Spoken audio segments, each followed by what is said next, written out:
কোরবানি ঈদেও হতে পারে, সিনেমার খবর পাবে এবং প্রচুর মানুষ আমাকে ভালোবাসা দিচ্ছে। এদিনের জন্য অনেক অনেক শুভকামনা।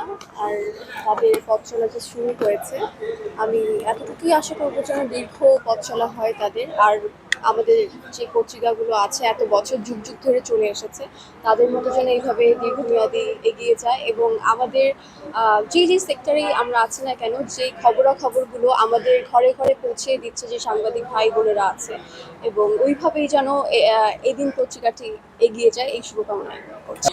26-এ ভক্তরা আমার কাছ থেকে সিনেমার খবর পাবে এবং সিনেমা রিলিজ হতেও পারে। এটা কোরবানি ঈদেও হতে পারে বা তারপরেও হতে পারে এবছর। এখন আমি এক্স্যাক্টলি ডেটটা বা টাইমটা বলতে পারছি না, কিন্তু এরকম একটা বলা যেতে পারে যে সিনেমাতে আমাকে দেখবে।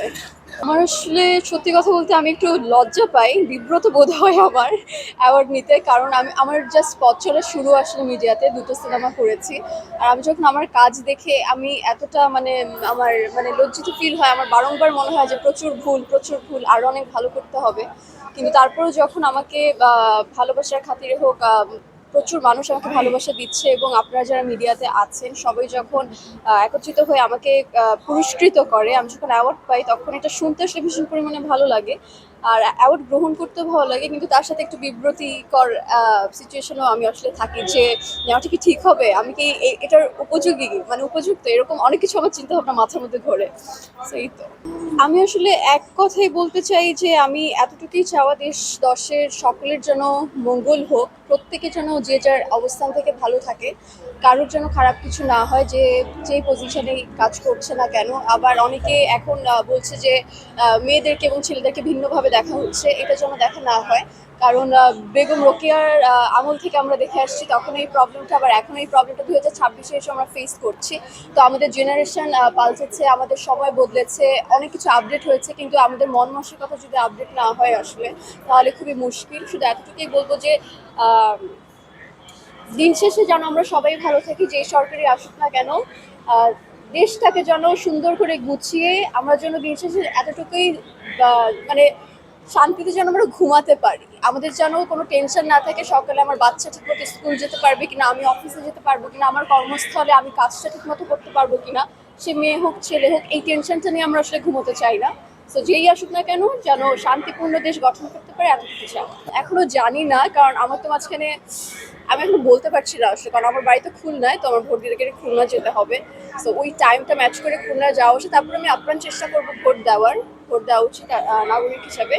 তো এতটুকু আসলে আমি তো একজন ফ্যাশন ডিজাইনার, আমি গ্রাজুয়েশন করেছি ফ্যাশন ডিজাইনিং নিয়ে। সো অতটুকু ওই অল্প একটু আইডিয়া আমার মাঝে আসলে আছে। আর যেখানে আমি কাজ করছি, যে সেক্টরে আমার কাছে মনে হয় যে প্রতিনিয়ত মানুষ চায় আমাকে নতুনভাবে দেখতে, কারণ কেউ না কেউ তো কিছু না কিছু শেখে আমাদের মাধ্যমে। তো আমি চাই যে দিন শেষে মানুষ যেন আমার থেকে কিছু শিখুক বা নতুনত্ব কিছু পাক।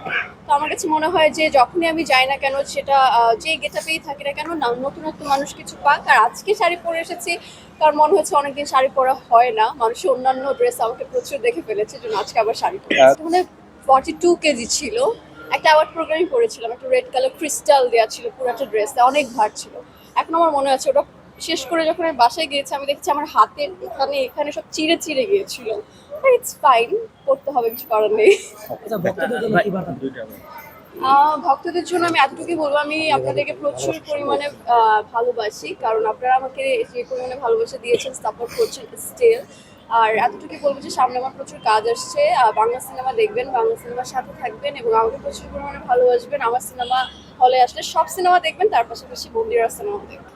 ভালোবাসার সংজ্ঞা আমার কাছে খুবই সহজ, বিশ্বাস এবং বন্ধুত্ব, এই দুটো যদি টিকে থাকে একটা সম্পর্কে, তাহলে সেখানে ভালোবাসা অবশ্যই থাকবে।